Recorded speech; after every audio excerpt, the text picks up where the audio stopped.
Buenas tardes a todos y a todas que nos hacen el favor de estar esta tarde aquí acompañándonos, y saludamos a nombre de la Comisión Nacional de Derechos Humanos y de su presidente Luis Raúl González Pérez, quien les manda un saludo, a quienes también nos escuchan por las redes sociales, y que por supuesto yo no me perdería el debate de esta tarde, no me lo perdí y aquí estoy. Y agradezco que nuestra gran anfitriona siempre, la doctora Julieta, nos dé cobijo en este Centro de Estudios de los Derechos Humanos, que es un referente internacional para pensar y reflexionar pues los diversos temas de vanguardia que se nos hacen necesarios en este país.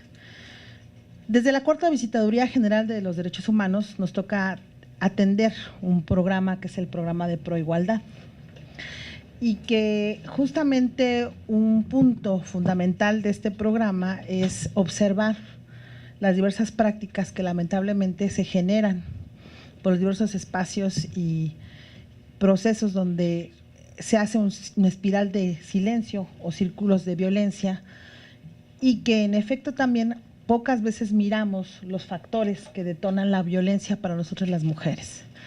Es para mí un gran honor estar esta tarde con 4 gentes muy apreciadas, pero sobre todo que son grandes mujeres que han desde diferentes miradas trabajado a favor de nuestros derechos desde diferentes ámbitos. El día de hoy tenemos el gusto de discutir y compartir las reflexiones de ellas en torno a un tema no menor, que es justamente el papel de los medios de comunicación, yo no diría en el debate, sino también como promoventes de la violencia. Es decir, los medios de comunicación son también nuestros aliados, por un lado, para nosotras las mujeres, para romper estos círculos de violencia, pero también, desafortunadamente, por las construcciones sociales, pueden ser promoventes o vehículos de la violencia, lo cual nos parece muy importante revisar y revisarnos en este consumo cultural que hacemos todos los días los mexicanos y las mexicanas en su conjunto, pero en este mundo global no podemos decir que no pensemos local sin acciones globales o al revés. Y los medios de comunicación justo juegan ese papel también global, y más los medios de comunicación mexicanos, que juegan un papel fundamental en América Latina, desde la Patagonia hasta Alaska. Cuando uno viaja a veces le preguntan sobre las novelas mexicanas, o sobre algunos programas de diversión, o sobre algunas cuestiones de la agenda que va colocando justamente los medios de comunicación mexicana. Por eso me da muchísimo gusto esta tarde saludar a 4 mujerones. Agradezco a la maestra Nora Patricia Jara que esté con nosotros, que es la directora del Sistema Nacional de Noticieros del IMER, que es nuestra querida Tere Enchaustegui, que además es una feminista que ha trabajado muchos años a favor de nosotras las mujeres, que actualmente es la directora de Mujeres de la Ciudad de México. Gracias, Tere, también. De nuestra querida maestra Adela Mabarak Celis, que está en mi alma mater, que es la Facultad de Ciencias Políticas y Sociales, y de mi queridísima Gaby Delgado Ballesteros, que es del Instituto de Investigaciones sobre la Universidad de la Educación en la UNAM.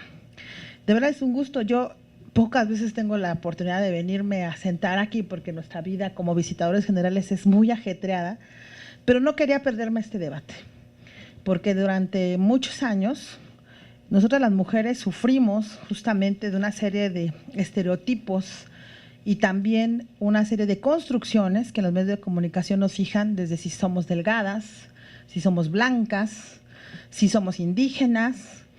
Y yo, como soy gordita, indígena, chaparrita, mexicana y criticona en mis pensamientos de antes de nacer, pues soy triplemente discriminada. Y entonces, ¿qué nos enfrentamos las mujeres y cómo los medios de comunicación nos marcan la agenda, no solamente de plática, de conversación, sino también de estereotipos de nosotras como mujeres y cómo debemos de hacer? Y además la lógica aspiracional de las jóvenes y los jóvenes es justamente el consumo de esos estereotipos que lamentablemente cuando se incumplen generan violencia, o cuando también nos hablan en códigos que irrumpen nuestra realidad y nos hacen confrontarnos y no generan diálogos, sino generan rupturas y ruptura en el tejido social.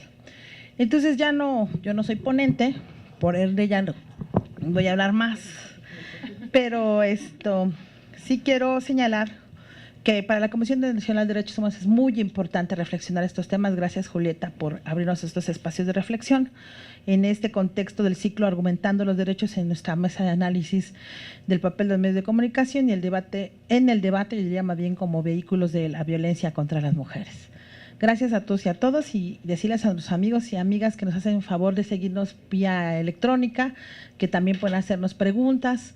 Vamos a hacer el comentario a los compañeros y compañeras que están aquí también presentes, que pueden hacer sus comentarios en un papelito que les vamos a circular, y yo también aquí a las compañeras de la mesa tendrán en esta primera ronda 15 minutos todas ustedes. Me toca un papel un poco feo, porque voy a estarles marcándole los tiempos y señalándoles cómo vamos para poder generar un mejor diálogo y una mejor participación e intercambio. Entonces vamos a iniciar con nuestra querida maestra Nora Patricia Jara. Además es una líder de opinión también muy importante. Ella estudió Comunicación y Relaciones Públicas en la Universidad Latinoamericana de la Ciudad de México. Tiene maestría en Educación en la Universidad Femenina de México también. Ella fue becaria del programa de jóvenes líderes del Program Visitor de la UCLA en Washington, donde ella recibió este reconocimiento por su participación en el programa de análisis político con el gobierno de Estados Unidos en 1990. Ella ha estudiado muchos cursos en materia de comunicación política, de actuación periodística, de generación de diversos procesos de formación en materia de medios de comunicación, pero sobre todo algo muy interesante es que ella ha sido una gran precursora a través de Antena Radio de los diversos elementos fundamentales en materia de derechos humanos. Debemos decir que ella fue la precursora de estas cápsulas que yo he sido consumidora en términos mediáticos, y que le apreciamos mucho a Nora Patricia esta idea que fue fenomenal, que justamente a través de estas cápsulas ella visibilizó y puso en la agenda pública la agenda de derechos humanos. Ella ha tenido muchos reconocimientos como líder de opinión, como líder social también. Ha trabajado en medios de comunicación como el Nacional, en su época, que fue muy interesante, en La Jornada, en el sistema de RTC, en televisión, en Canal 13 en su momento, en Canal 11, en Radio UNAM, en 620, en fin, en diversos ámbitos de los medios de comunicación. Y algo muy importante también es que ella tuvo un reconocimiento muy importante como dentro del Congreso de la Unión como cronista parlamentaria, y también ella fue una de las mujeres que Ciudad de México siempre galardona, que es la medalla Gómez Iguatl en su 9ª edición, que ella también ha sido reconocida como una mujer distinguida de esta Ciudad de México, como líder también. Ella ha estado en Líderes de México. Híjole, tiene un super currículum que para que se los termino de leer todos. Siempre decir que actualmente Nora Patricia, en su gran trayectoria, ocupa muy atinadamente la dirección del Sistema Nacional de Noticieros en el IMER y conduce justamente la primera emisión de Antena Radio. Gracias, maestra, por estar con nosotros. Es un honor para la CNDH tenerla en este espacio de reflexión.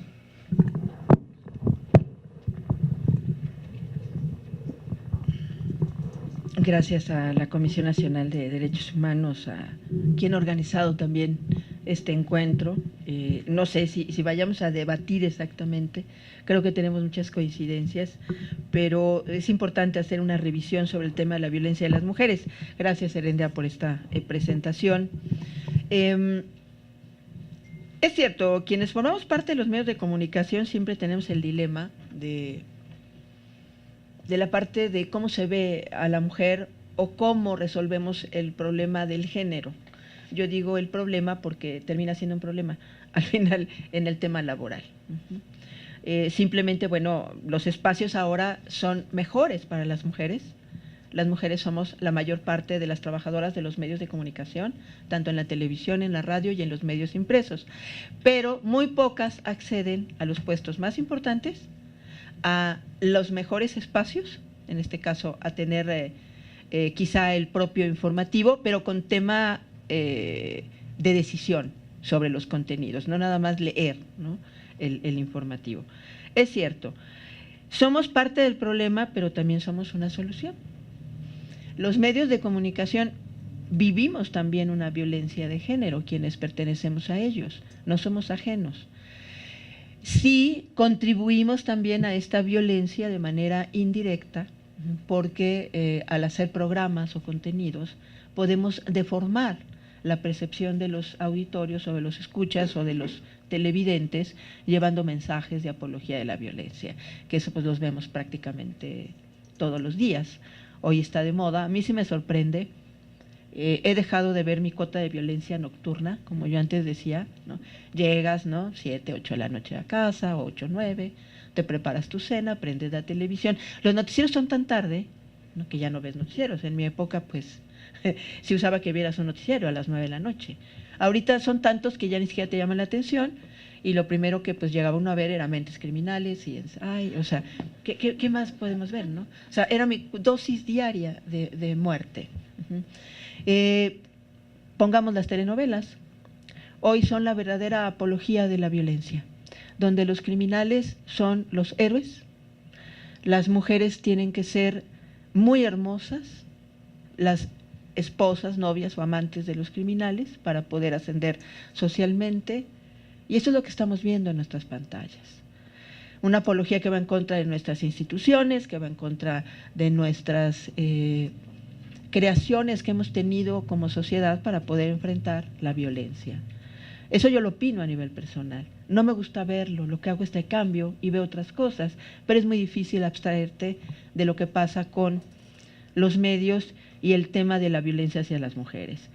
Como periodista, que eso es lo que yo hago, contenidos periodísticos, el tema pues es mucho más grave, mucho más difícil, porque nosotros narramos la violencia que hay en la sociedad, pero también en contra de nosotras mismas. Formamos parte ya de las víctimas de esa violencia y de forma cotidiana. ¿Cómo definir la violencia? Yo he estado buscando muchas definiciones, me quedo con la del diccionario popular, como yo le digo, que es la más sencilla, la Wikipedia.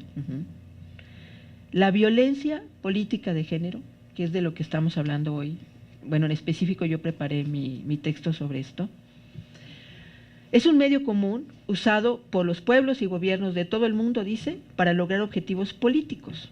Esto es, relacionados con los siguientes poderes: el legislativo, el ejecutivo y judicial de un Estado.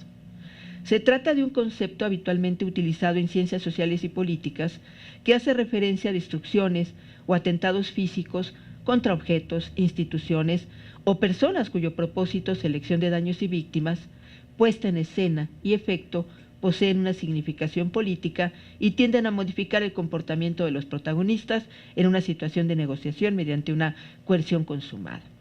Por lo general, la violencia política de género suele calificarse por parte del poder constituido en legitimidad como un delito simple. Solo fue un asalto, no es violencia. Solo es vandalismo, tampoco fue violencia. No es acoso, es que le gustaba y no tenía manera de demostrárselo.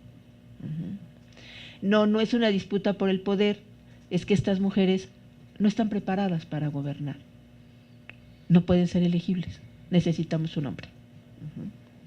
Esto es lo que se nos dice. La definición es la más simple, la que tomé, sin irme a grandes teorías, porque esa la podemos compartir y la podemos ver de forma cotidiana. Algunos datos de la Comisión Mexicana de Defensa y Promoción de los Derechos Humanos ha señalado en un informe que la violencia en México es la principal causa por la que muchas personas mexicanas se ven forzadas a dejar su hogar, y la población indígena. También las mujeres y las niñas son afectadas de manera desproporcionada. Desplazamientos forzados en México es parte de este informe que presentó hace algún tiempo la Comisión Mexicana de Defensa y Promoción de los Derechos Humanos. Yo retomo los datos porque no han cambiado las cifras. En este informe concluye que los conflictos territoriales, la conflictividad social y la violencia política han sido las causas de desplazamientos y que en 68% de los casos ha sido una violencia generada por los grupos armados organizados, o sea, los grupos del crimen, que son la principal causa por la que también las personas han salido de sus lugares de origen. Tenemos dos: la disputa por el poder, que nos afecta como mujeres, ya seamos hijas, esposas, madres, o profesionistas, o aspirantes a un puesto de un cargo de elección popular. Nos enfrentamos a la disputa por el poder con los partidos políticos, entre los miembros del mismo partido político donde se actúa, y también con la contraparte criminal que prevalece hoy en muchas entidades y que forma parte del poder. Estamos hablando, y yo sí le llamo por su nombre, en algunas partes es narcoestado. Cuando se habla de narcoestado se habla siempre, quieren ver al presidente, como en las telenovelas. No hay que buscar tan arriba, hay que ir al municipio, al primer nivel de gobierno. Ahí es donde se dan los mayores crímenes políticos en contra de las mujeres y su participación. Ahí se cercenan los derechos humanos y los derechos políticos de las participantes. Si llegan a competir y a ganar, no se reconocen estos derechos. Y si llegan a ganar y no dejan el poder, porque también esa es la otra, ganaste y a poco quieres ejercerlo, ¿te lo tomaste en serio? Ya vas a padecer una persecución o vas a perder la vida. De eso estamos hablando ahora. Los ataques armados contra la población en México, el enfrentamiento entre grupos delincuenciales, entre estos y agentes del Estado, yo les llamo agentes del Estado, pero vamos a ponerles nombre, policías rurales, policías municipales, policías estatales, no nada más es la Policía Federal. Y los desalojos con violencia forman parte de los factores de expulsión para el desplazamiento de las personas. Las mayores afectadas somos las mujeres en estos desplazamientos y los hijos y las hijas. Quiero hablar del reciente asesinato de Pamela Terán, porque a mí me parece que este es el caso paradigmático más importante de muertes de candidatas en México, por todos los agravantes que tiene alrededor.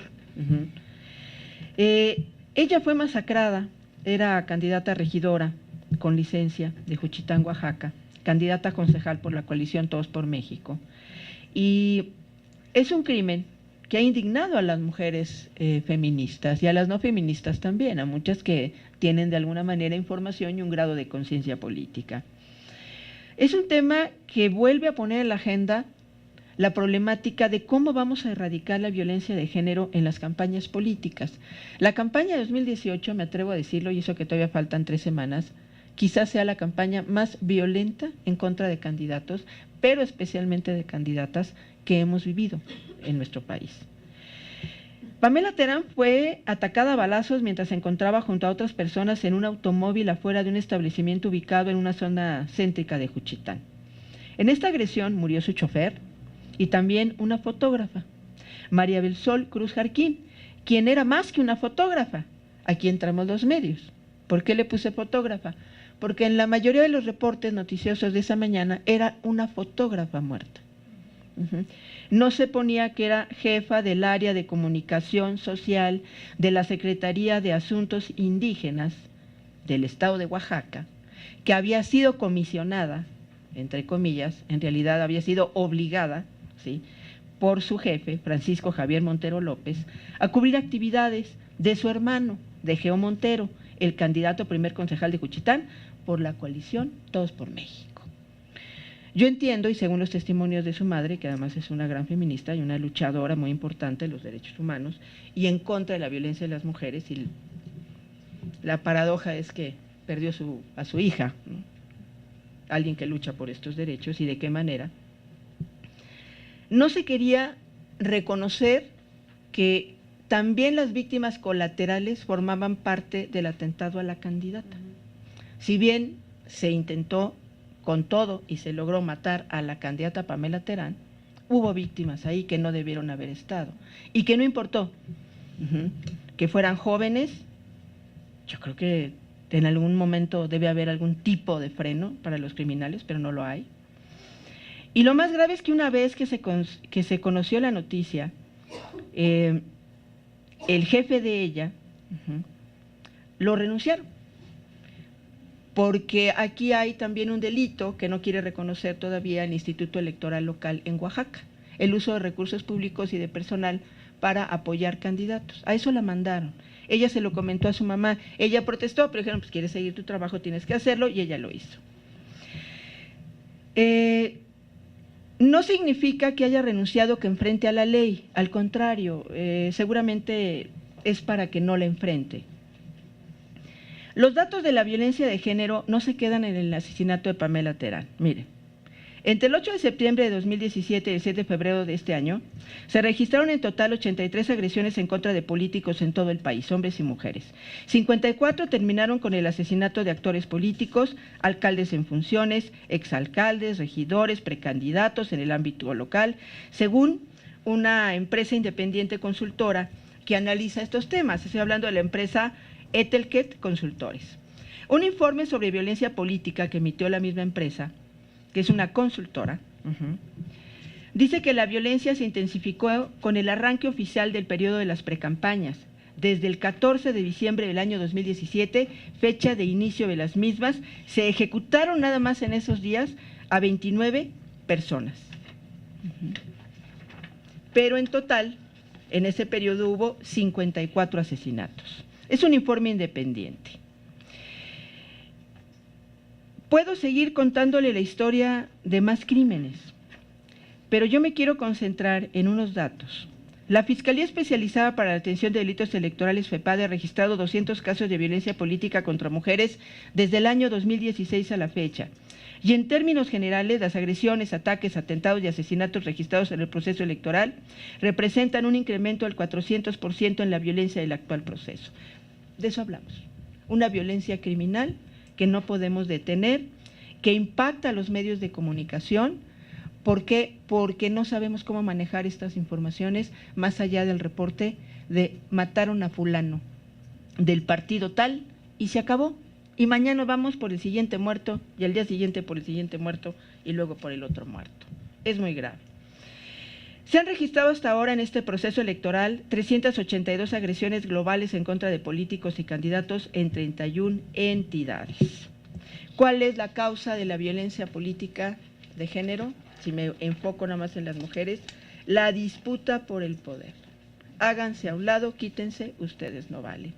Yo sé que los usos y costumbres están reconocidos, que es un triunfo de los derechos humanos también de los pueblos indígenas, pero están en contra de nosotras las mujeres. Y sí lo tengo que decir, y lo digo en los foros, sé que a mucha gente no le gusta, pero perdónenme, no podemos estar en manos de personas que no nos incluyen, que nos llaman discapacitadas o incapacitadas mentales, que nos hacen a un lado, que nos agreden, cuando las mujeres están preparadas para gobernar su municipio, para ser alcaldes, llegan a tener votaciones, muchas de ellas sí tienen estudios más que los hombres, pero no pueden salir. Aunque ganan, son expulsadas de sus comunidades.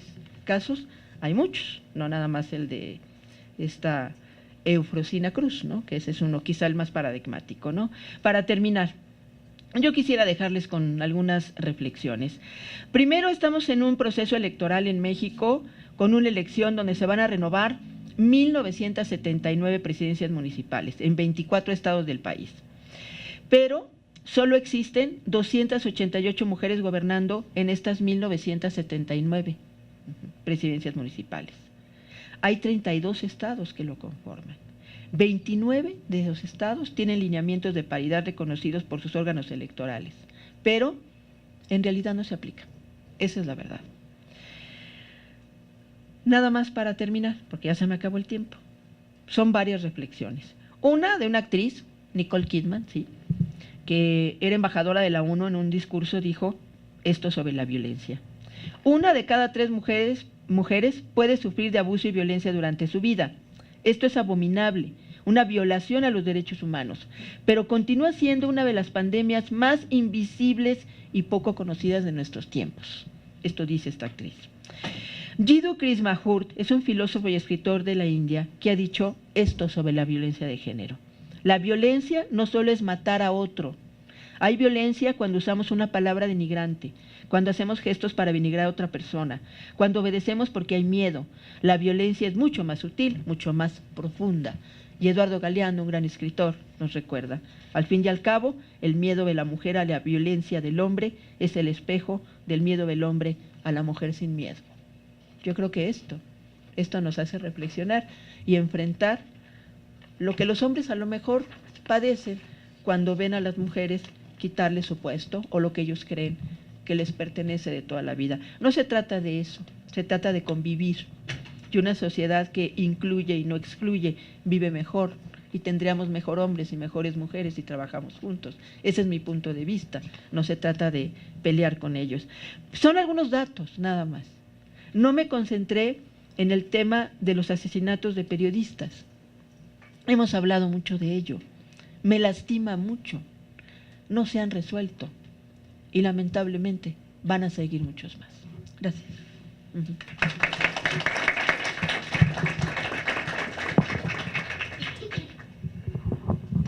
Pues apresamos a nuestra queridísima Nora Patricia Castañeda, Jara, iba a decir yo con tu tocaya, y nos coloca varios temas en la mesa. Primero, decir que la CNDH se suma a la campaña de diversas feministas y líderes en todo el país, a la campaña que este 14 de junio diremos todas juntas alto a la violencia política.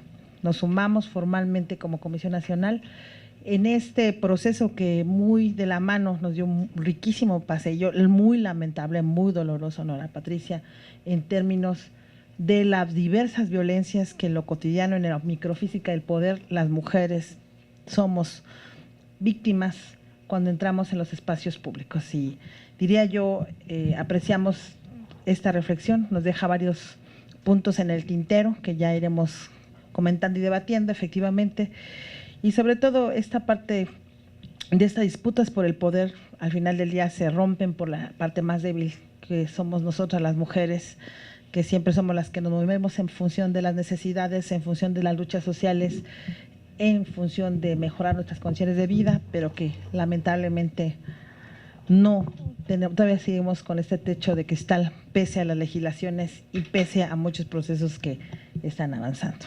Gracias, Nora Patricia, por tus reflexiones. Apreciamos pues también que esté esta tarde y les combinamos a nuestros amigos y amigas que nos ven por las redes sociales a que también nos manden sus preguntas y comentarios a través de esa vía. Está también con nosotros esta tarde la doctora Teren Chaustegui, queridísima, que es una feminista que ha trabajado también durante muchos años en diversos temas de género. Ella es licenciada en Sociología por la UNAM, doctora en Investigación en Ciencia Política por la Flaxo, en la sede de Ciudad de México, y ha sido profesora de diversos ámbitos académicos, como el Programa Interdisciplinario de Estudios de la Mujer, el PIEM, en el Colegio de México, en el Diplomado de Género y Políticas Públicas de la Flaxo, ha sido investigadora de tiempo completo en la Universidad Autónoma de la Ciudad de México, tiene diversas investigaciones a nivel internacional, en el Georgetown, la Universidad de Georgetown en Washington y por supuesto en la Universidad Autónoma de Barcelona. Ha sido también legisladora, en la cual también fue una gran aliada para nosotros las mujeres en diversos ámbitos que ella generó. En este sentido, pues generó todo un proceso también de atención a los feminicidios, que es otro gran tema de nuestro país pendiente. Y ella también ha participado en diversos litigios internacionales, fortaleciendo algunas acciones del Amicus Curiae en la Corte Interamericana, en particular que ya vamos a cumplir 10 años el próximo año en la sentencia del campo algodonero, que es un tema no menor en materia de feminicidios en este país. Muchas gracias, Tere, por estar esta tarde con nosotros. No te preocupes. ¿Qué tal? Buenas tardes. Pues muchas gracias a la Comisión Nacional de Derechos Humanos, a Erendira, y pues me da mucho gusto estar aquí hoy pues debatiendo estos temas tan importantes. Yo creo que, dijéramos, si hace uno un recuento de qué ha pasado con la violencia en contra de las mujeres en los medios en los últimos años, hay un cambio muy importante. Hemos dejado de ser invisibles. Yo recuerdo que cuando hicimos en la Cámara de Diputados, estaba presidiendo yo la Comisión de Feminicidios, hicimos el primer estudio con 25 años de datos de muertes violentas de mujeres basadas en la estadística de mortalidad. O sea, es un estudio para todas las entidades donde mostramos las diferencias de las más formas de privar la vida a hombres y mujeres, y de hecho el estudio fue muy importante en el debate para la creación del tema de feminicidios. Pues nos propusimos poner este tema en los medios, lo mandamos a todos los medios, incluso a muchas mujeres comentaristas que tenían espacios importantes en los medios. Lo mandé a académicos que abordan en sus espacios mediáticos el tema de la violencia. Y tengo que decir que en ese momento nadie, excepto una persona, tomó la información y la puso para comentarla en su medio. Y esa persona fue alguien de la cual yo no me esperaba que lo hiciera, que fue López Dóriga, ¿no? Entonces, pero sí me sorprendió que gentes especialistas muy prestigiados en el tema de la violencia hablaran siempre de la violencia que estaba ocurriendo con los homicidios de varones, porque bueno, pues estábamos en el gobierno de Calderón, con toda la guerra del narco, y no les pareció importante abordar el tema de la violencia en contra de las mujeres, de los feminicidios. Entonces siento que frente a ese silencio, pues ha habido un avance importante. Ya dejamos de tener la exclusividad de la nota roja para pasar a las páginas de política, sociedad, justicia, panorama nacional, ¿no?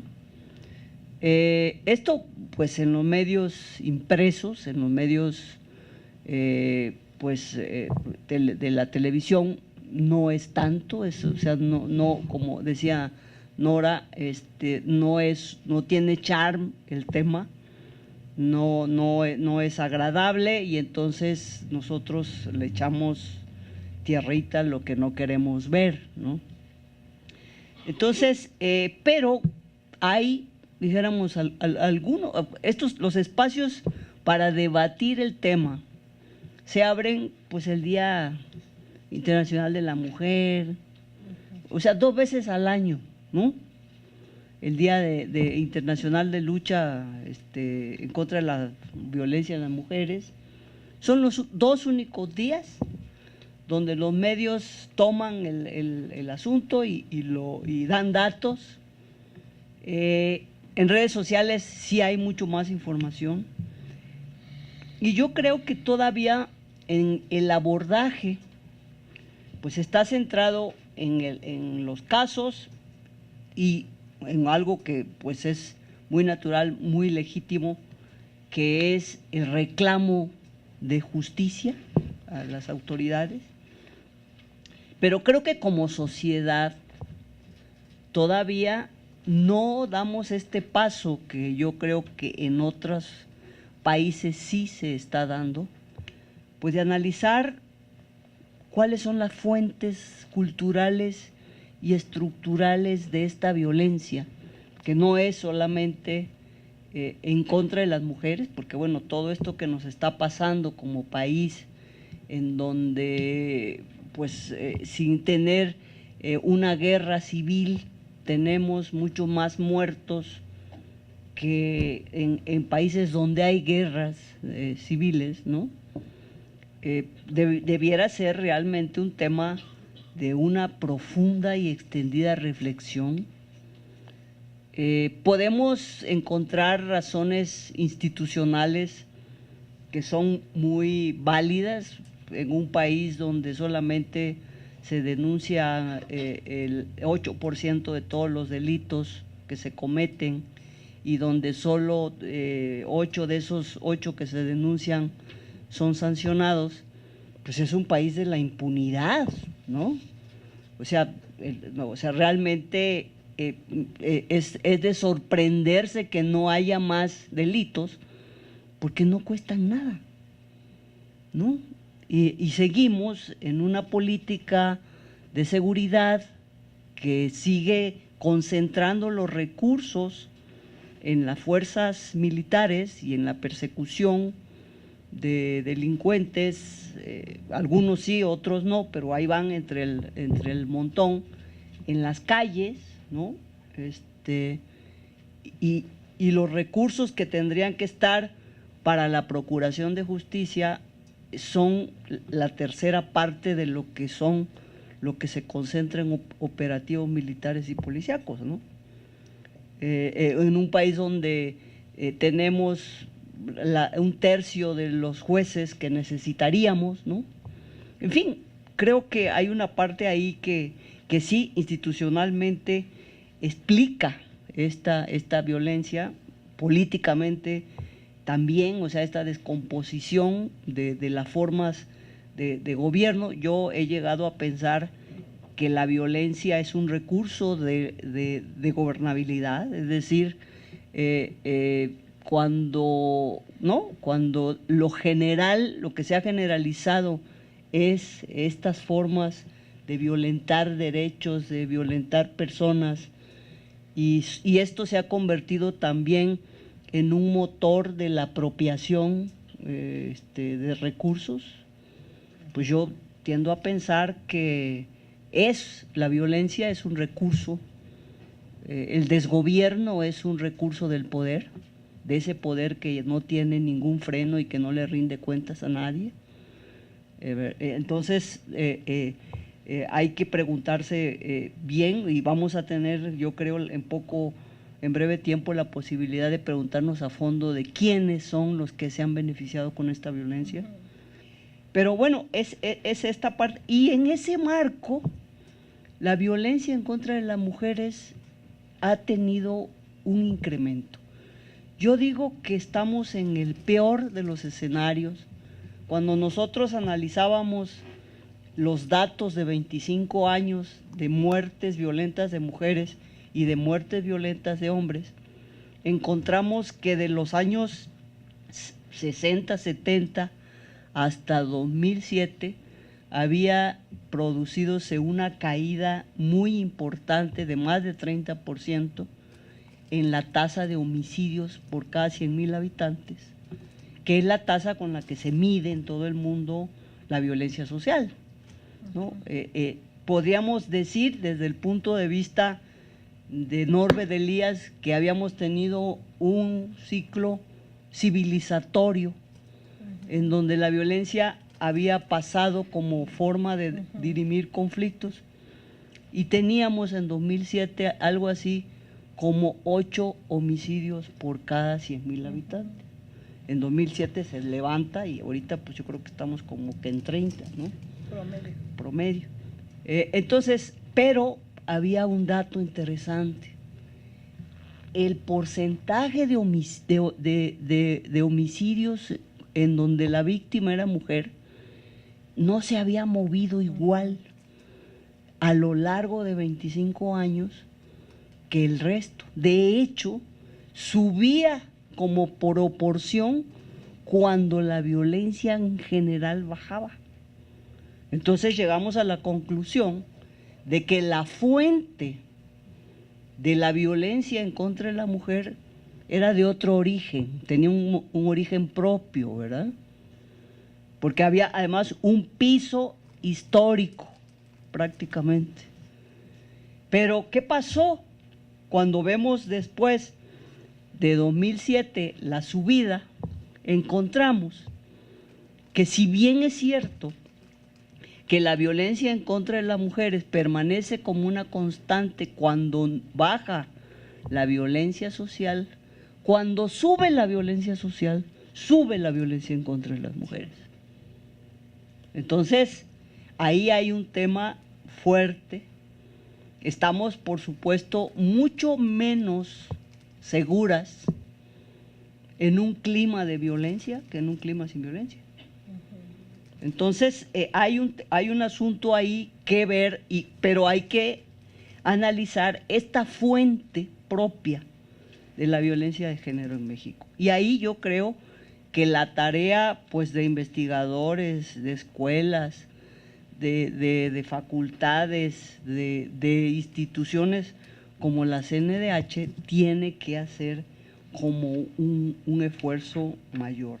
Me parece que simbólicamente está intacta el arsenal de recursos de descalificación, de desprecio, de misoginia en contra de las mujeres, y coincido plenamente con Nora Patricia, de que la violencia política es en este momento la ventana, la vidriera emergente de todas esas posiciones de denigración, de falta de reconocimiento, de desprecio incluso por las mujeres. Y yo sí la veo como una reacción en contra de la paridad, porque sí, o sea, a querer o no, la paridad ha forzado en muchas entidades el ingreso de las mujeres, y sí hay creciente participación de mujeres, y esto es una reacción contra la paridad, ¿no? Entonces sí la veo como algo que tenemos que tomarlo y además entrar a un análisis más. Me parece que en referencia, y con eso concluyo, a la violencia en los medios, pues está activa en el lenguaje, en las imágenes, por ejemplo, en la letra de las canciones, en los guiones de las telenovelas, en los programas cómicos, y creo que el Estado ha sido tibio para manejarla. Seguimos pensando que el artículo 6º y 7º de la libertad de expresión son intocables y que hay que respetar la libertad de expresión, así se digan las barbaridades en contra de los derechos de las personas. Yo creo que hay que dar también un debate en ese punto. Bueno, eso sería cuanto. Gracias.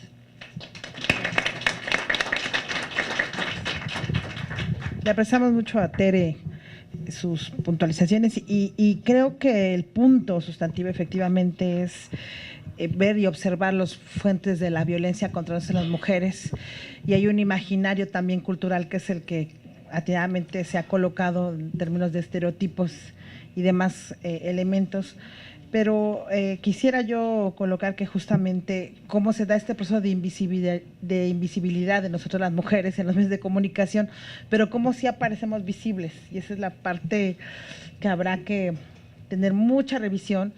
Y en efecto, me sumo a la agenda pendiente que nos deja Tere, ya después a lo mejor a las mismas nos invitaríamos en un futuro, ya le pediríamos aquí a Julieta, de este ciclo, reflexionar sobre la libertad de expresión y la perspectiva de género en esa libertad de expresión, porque no la hemos tocado, no la hemos revisado. Y entonces, en aras de la libertad de expresión, se siguen usando vituperios y comentarios y editorialismo, cosas editoriales que nos denigran como mujeres, no solamente en términos de noticiarios, sino en los contenidos y guiones donde efectivamente, si bien hay una regulación en la cuestión de medios de comunicación, y ahí pediríamos a la Secretaría de Gobernación pues que revise muy bien los contenidos de los diversos programas que emiten este tipo de cuestiones, hasta los chistes, ¿no? Las guerras de chistes que se dan, que obviamente el contenido misógino es el centro de los chistes. Gracias, Tere, por estos comentarios. Y ahora nos vamos a otro momento también muy importante con Adela Mabarak, que ya es compañera de nosotros aquí en la Facultad de Ciencias Políticas. Ella estudió comunicación, tiene también una maestría en comunicación. Además tiene una parte muy padre, Adela, que no la conocía, que eres consteladora de constelaciones familiares, que pocas veces las vemos también, porque hay toda una beta de raíces y cosas bien interesantes que podemos ir trabajando también nosotras como mujeres, de verdad que lo digo desde la perspectiva efectivamente de violencia. Nosotros hemos constelado personas víctimas y ha sido súper interesante todos esos caminos. Decir que Adela tiene una gran trayectoria, no solo como académica, compañera y en la facultad, sino también en diversos espacios. Ella es guionista, cineasta. Bueno, ¿qué no eres, Adela? Viste Niños Dioses, yo creo que también. De verdad es una mujer muy completa. Agradecemos mucho tu amplia experiencia, no solamente en la formación curricular, en la cual has estado también discutiendo y participando, y también en los procesos de formación con perspectiva de género en la facultad. Gracias. Ya no voy a leer todo tu currículum, Adela. Muchas gracias por estar con nosotras.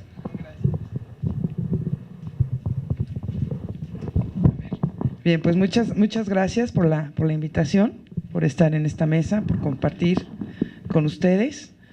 Y bueno, me voy a hacer un breve contexto. O sea, los medios de comunicación, ¿para qué fueron?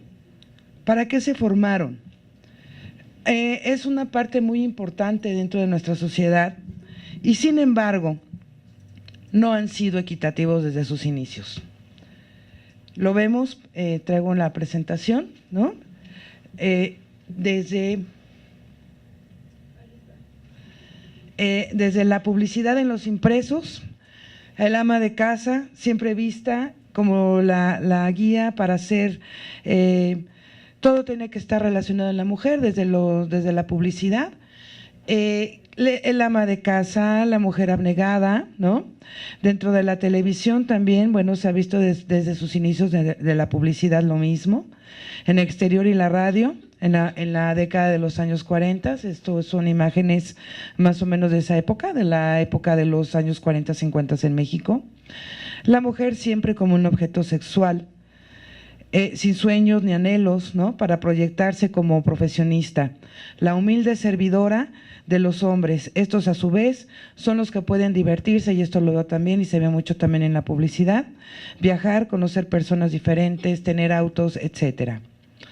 Y no fue sino hasta la década de los años 70 en México, cuando la mujer, cansada de ser objeto sexual de los hombres, sale a las calles para manifestarse en contra de los abusos, los derechos sexuales y la libertad de expresión a través del movimiento feminista. Muy importante este movimiento también para hacer visible muchas cosas invisibles y para dar una apertura al respeto hacia las mujeres. Ahora bien, ¿cómo ha sido el papel de la mujer en los medios de comunicación? Si esto se analiza a través de la conducción de programas de entretenimiento, es vista como la modelo de atracción, belleza y simpatía. Sin embargo, la violencia de género no se ha hecho esperar por parte de compañeros del propio programa, con faltas de respeto hacia los compañeros de trabajo en vivo y en directo ante la audiencia. Traigo una serie de ejemplos, son muy breves, pero no es lo mismo cuando uno está viendo la televisión y el programa jijiji, jajaja, a cuando uno ya lo ve con una mirada más crítica y qué es realmente lo que está pasando dentro de un programa de televisión. Esto es un caso real, todo lo que estoy presentando son casos reales, pasados en vivo, y en donde en este caso particularmente que vamos a ver ahorita, la Secretaría de Gobernación afortunadamente también tomó cartas en el asunto. Sin más preámbulo, veamos por qué y de qué se trata. Ay, perdón. Me fue.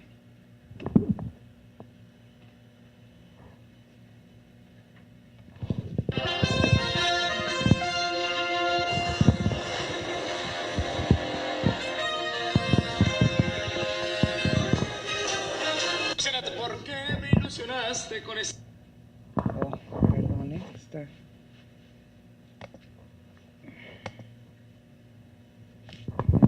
Subir más el audio. Ya, mira, ya le subí por acá el audio. Sí.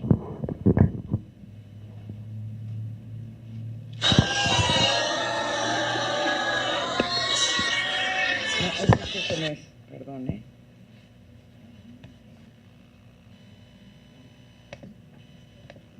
Se cambia. Sí, se cambia. No con el micro porque no, pues esto no, espérame.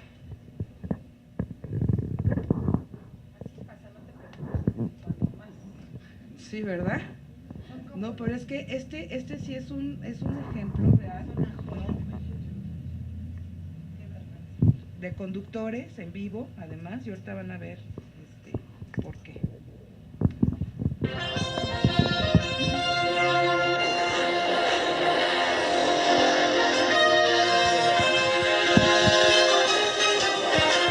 ¿Por qué me ilusionaste con esas lindas cosotas? ¿Por qué no?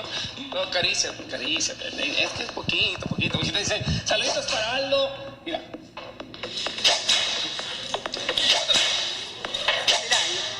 ¡Ya! No, poquito, mijita. Tú tranquila. Dice. Tenemos saluditos. Jocelyn, saludos para Aldo, que lo quiero mucho, ya lo extraño y lo quiero ver. ¡Ay, cuánto amor! ¿Qué me ilusionaste con esas ricas cositas? Yo no lo ilusioné, mijo. Usted se ilusionó solo. Saludos para todos los que se ilusionan pero no los pelan. Sí, tengo miedo, chiquita.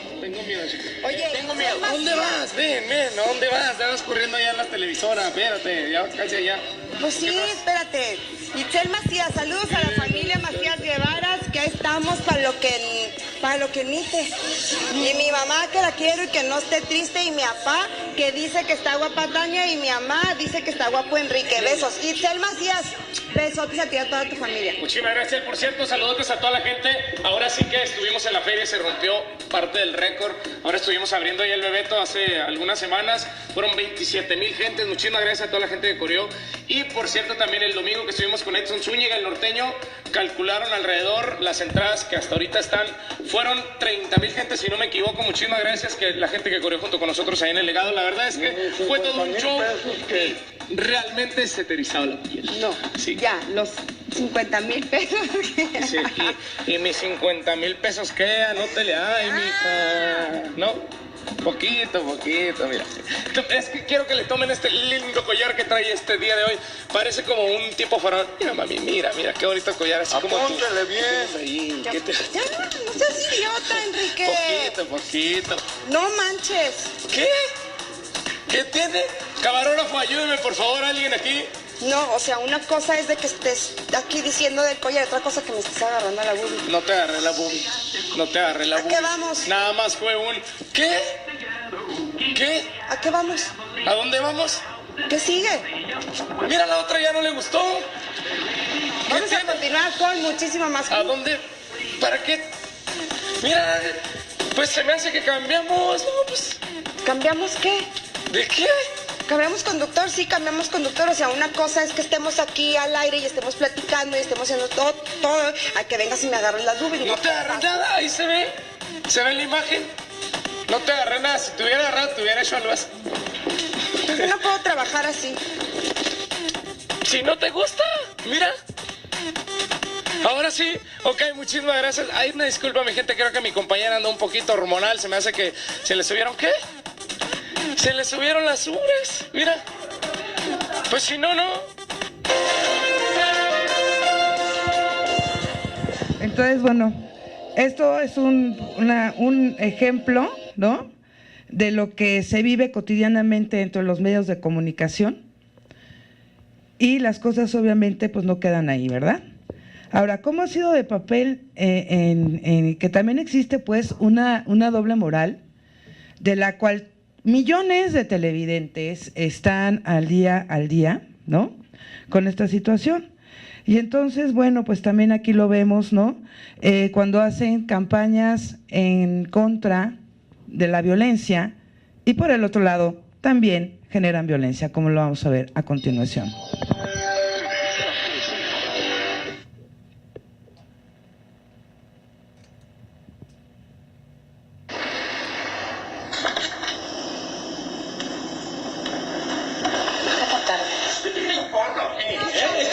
No, papá, ¿tienes el valor o te vale?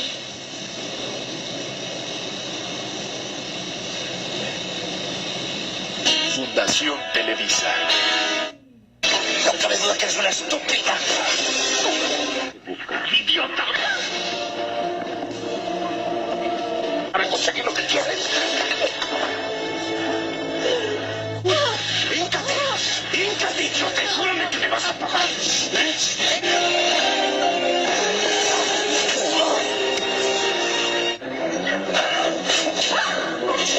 ¡Nunca te atrevas a volver a hablarme así, ¿me entiendes? ¡Nunca! Te voy a dar una lección que en tu vida vas a olvidar. ¡Suéltame!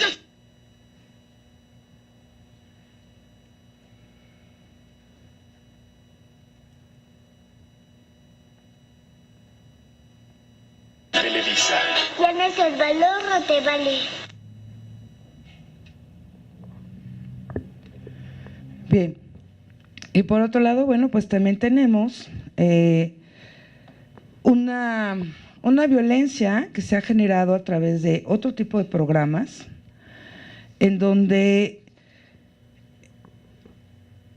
es muy interesante ver que se hablan de temas en contra de la violencia intrafamiliar, en contra de muchas cuestiones, pero veamos y observemos realmente, porque creo que hay que ver con ojos críticos una serie de cuestiones para poder llegar, ¿no?, a dar pues otras alternativas, ¿no? Otras alternativas. Y entonces, ¿qué se necesita para erradicar la violencia entre los medios de comunicación? Y qué es lo que pasa también en este tipo de programas donde han tenido un rating impresionante y donde millones de personas lo han visto.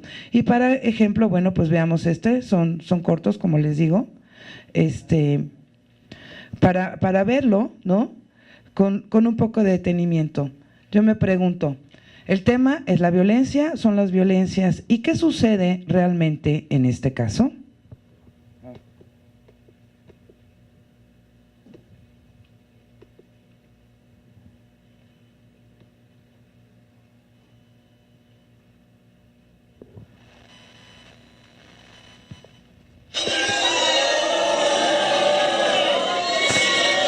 Siéntate acá.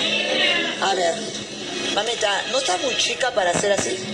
¿Qué es eso? Pareces una delincuente juvenil hablando. Ah, yo voy a ser delincuente cuando se me dé la gana de más. Mira, yo voy a ser niña pobre, mira, bonita, no, a mí no me vas a gritar, a mí nadie me grita. Momento. Ya ni mi mamá me grita, ¿por qué me voy a dejar Te vas gritar a un por ella? correccional, ¿ok? Una vez. Baja la voz, A mí baja no la me voz, vas a gritar. baja la voz, baja Así la como voz. me grites, te voy a gritar Yo yo. no te estoy gritando, o te vas de acá. Ay, de una vez, de una vez, de una vez, de una vez.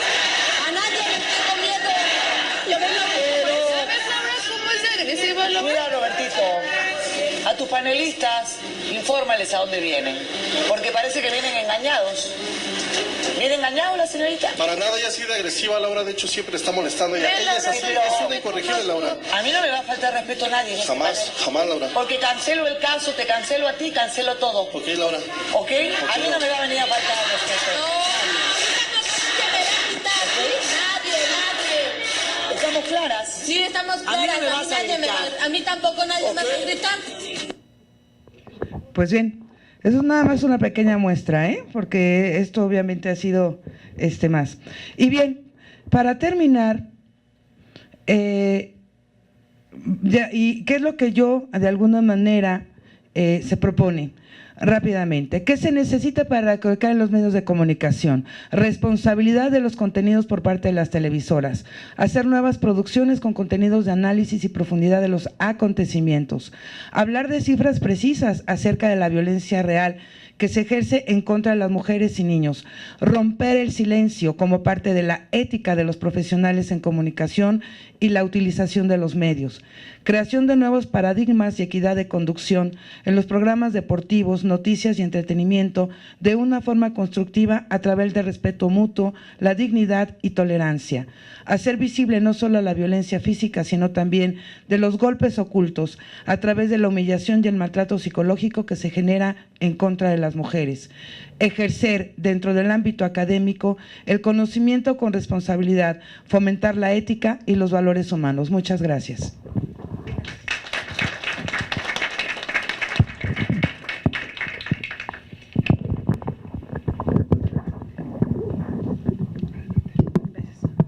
Adela, muchas gracias por tu esfuerzo. De verdad que seleccionar eso yo ubico lo que significa editar y ubicar y precisamente el punto. Me parece que a mí no solo me ofendió, sino me hizo revisar muchas cosas en mi vida personal y en las construcciones normalizadas de la violencia, que incluso nosotros nos reímos o podemos asumirlo como algo normal. Y eso me da muchísima preocupación, que ya la gente vea normal como esa forma de relacionarse o de sentirse exhibida, o de estos discursos antagónicos. Y no presentaste la Rosa de Guadalupe, que bueno, esa es otra.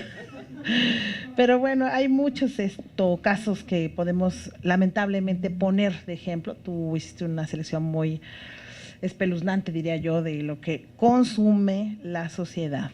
Esa es la parte más grave. Y definitivamente hace mucho venimos discutiendo la deontología en los medios de comunicación, ¿no? Es decir, nos hace falta una revisión ética. También nuestra queridísima Nora Patricia Jara nos lo había dicho claramente, esta parte del uso y la construcción que se da en los medios de comunicación de las mujeres. Gracias de verdad, Adela, por tu gran esfuerzo esta tarde. Bueno, decir y hablar de una gente querida es difícil, ¿verdad? Pero te voy a tener que presentar, Gaby, no que diga que te quiero mucho, y eso no vale solamente. Decir que Gaby Delgado, además de ser una gran aliada en el movimiento feminista, una luchadora de muchos años, aunque se ve muy joven obviamente y lo es. Ella es maestra en psicología clínica por la UNAM, investigadora del Instituto de Investigaciones sobre la Universidad y Educación Docente de la Facultad de Psicología, también nuestra alma mater. Ella se asume y ha hecho varios estudios desde la lógica de ser militante del movimiento feminista. Ella fue también secretaria general de la Facultad de Psicología, fundadora y de veras es la primera del Instituto de la Mujer de la Ciudad de México. De veras, Gaby, tú fuiste la primerita. Ella ha sido consultora en la UNICEF, en la CEP, en la Conmujer, en la UNAM, en diversos espacios de coaliciones latinoamericanas en materia de tráfico de niñas y mujeres, lamentablemente, que ella ha estado pues también cerca de estos procesos tan fuertes. Tiene una gran trayectoria en las diversas asociaciones internacionales de investigación, de trabajo ciudadano, y además somos compañeras en Incide Social las dos. Y me da mucho gusto, Gaby, que estés esta tarde, porque además hace unos meses presentamos un libro tuyo bastante interesante también del trabajo que ha hecho ella con docentes, desde la lógica de la perspectiva de género, para hacer un proceso de reeducación y de construcción de los códigos, que es bien interesante esa parte. Gracias, Gaby, por estar con nosotros esta tarde. Pues gracias a la Comisión Nacional de Derechos Humanos, a Patricia, a Tiere.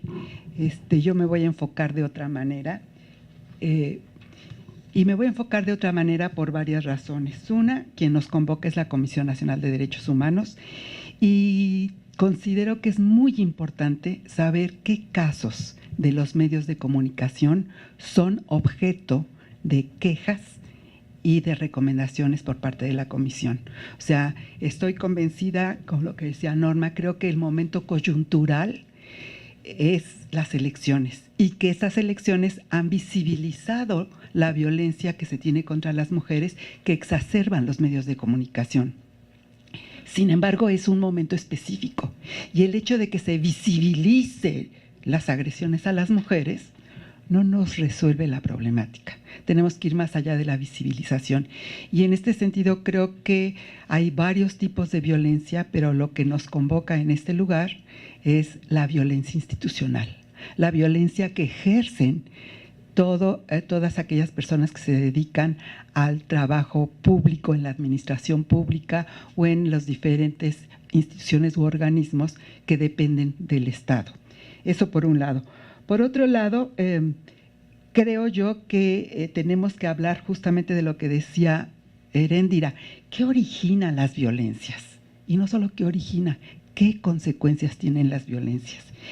Y la otra, porque mi trabajo es la educación con la infancia y la adolescencia, me voy a enfocar específicamente a lo que es el futuro, lo que son las y los jóvenes y las niñas y los niños. ¿Cuáles son, por otro lado, actualmente los medios de comunicación?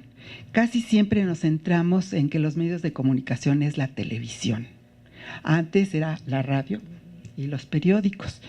Pues bueno, ahora quiero que vean ustedes esta gráfica, porque esta gráfica nos da cuenta de que ahora lo más impactante vienen siendo el uso del Internet.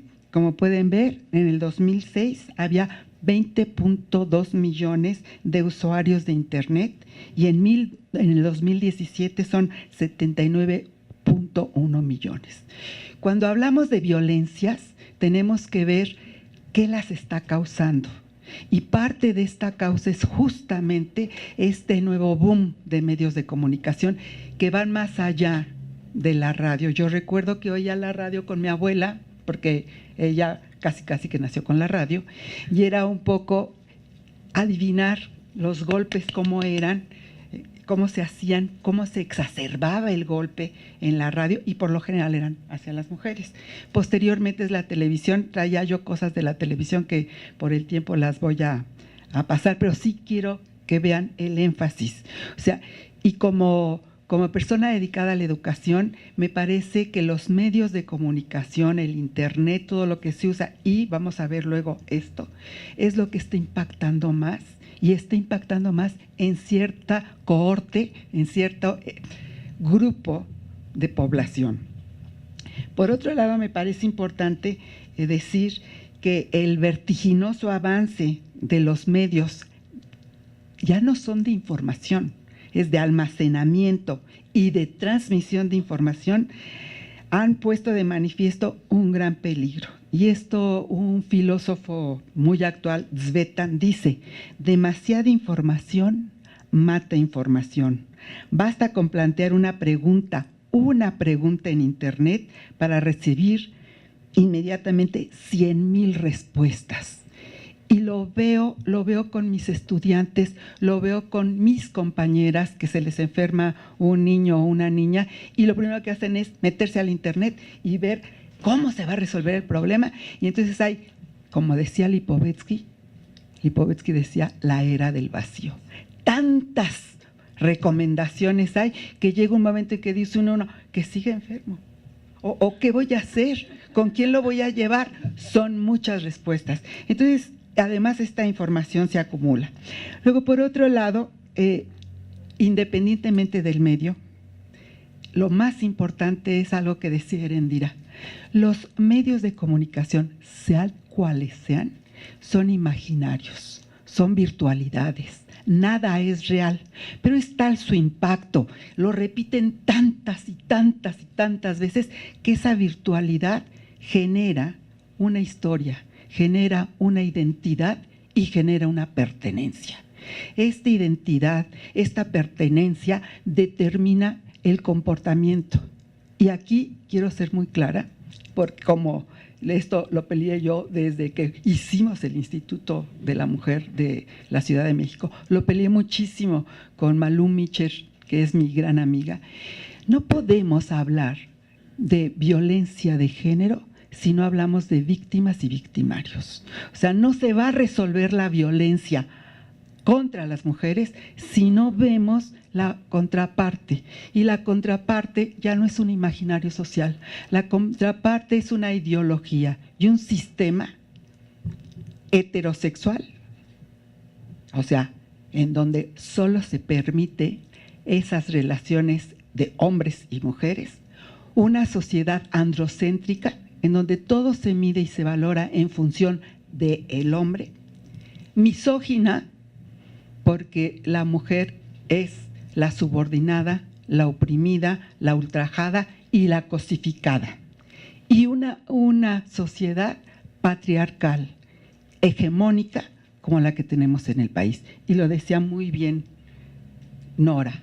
O sea, es inconcebible que en una democracia, justamente por una cuestión, como decía Tere, de la paridad, sea la prueba fehaciente en este momento coyuntural de que las mujeres no somos ni se considera que valgamos algo. Bueno, entonces en esta virtualidad, en este imaginario social, se construyen los comportamientos de la gente. Por otro lado, hay que tomar en cuenta que todo lo que son los medios de comunicación, especialmente la televisión, y no sé, aquí está la directora de noticias de la radio, no sé si la radio, pero de la televisión me consta, es una información, lo que transmite es una información seleccionada, escogida, agrupada para dirigirnos a una conclusión.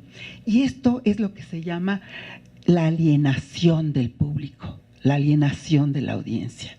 Lo más triste de todo es que la gente toma decisiones no en función de su voluntad personal, sino por machacar y machacar y machacar a través de los medios el supuesto deber ser, o sea, el deber ser que marca el status quo hegemónico. Quiero que vean esta otra gráfica. Dicen que la familia, la escuela y los medios de comunicación, además de la religión, etcétera, etcétera, estoy hablando de Althusser, educan. Pues no, señoras y señores, la escuela ya vale, la escuela ya no, la escuela ni la familia, o sea, quienes estaban a cargo de la familia eran las mujeres. Las mujeres han tenido por voluntad o por necesidad tener que salir a trabajar. Y a la escuela se le ha puesto todo encima. Y en la medida que se le pone todo encima a la escuela, a las niñas y a los niños se les deja frente a la pantalla o frente al celular o frente a la tablet. Y como pueden ver ustedes en esta gráfica, que es una gráfica de los últimos estudios que hay, el número de horas promedio al día de las personas adultas, o sea, las que trabajamos, las que tenemos poco tiempo para ver noticieros y telenovelas, como decía Nora, se pasan, hay consumos de medios, hay mayor consumo de medios y de tecnología que otro tipo de situaciones, ni el trabajo, ni el sueño, ni la... Estamos viendo a las juventudes en Netflix. Ahorita está Miguel, ¿cómo se llama? Luis Miguel. Y la famosa Luis Miguel, y entonces yo me encuentro que mi sobrina tiene exámenes y está con las ojeras y no se levanta de la televisión porque ahí está en el consumo de los medios y la tecnología. Ahora, se han hecho muchas investigaciones respecto a la violencia y el papel de los medios. Algunas dicen que provocan violencias, otras dicen que por el contrario las inhiben, que desensibilizan. La realidad es que las violencias son estructurales, pero no solo estructurales porque las instituciones las mantienen, sino estructurales porque cambian las estructuras mentales. Pero además de estructurales, como decían, se naturalizan. Discúlpenme, en el momento en que pasaba esta Adela, yo los vi a ustedes. Y créanme que hubo gente que se estaba riendo de todo lo que se pasaron, y se lo dije a Erendira. Le dije, me impresiona porque estamos en un seminario, o no sé qué sea esto, en donde hablamos de sensibilidad. Y haciendo una crítica de lo que está poniendo, yo los veía y hasta me puse los lentes, y hubo quien se estaba riendo. Y a veces dicen que la risa es una forma de externar el nervio, pero no, aquí la sonrisa y la risa es la naturalidad con que vemos a la Virgen de Guadalupe o a la Guadalupe, yo no sé qué sea eso, ¿no? Pero bueno, es importante ver que cuando a las mujeres aparecen, y ya se dijo, cuando las mujeres aparecen en los medios, aparecen como subordinadas, oprimidas, objetos de deseo o incapaces de cuidarse a sí mismas. O sea, a mí que no venga mi esposo, porque se jubiló y duró 3 días en la casa, y me dijo un día, ay, pero es que así no se barre. Y dije, perdón, en esa soy doctora.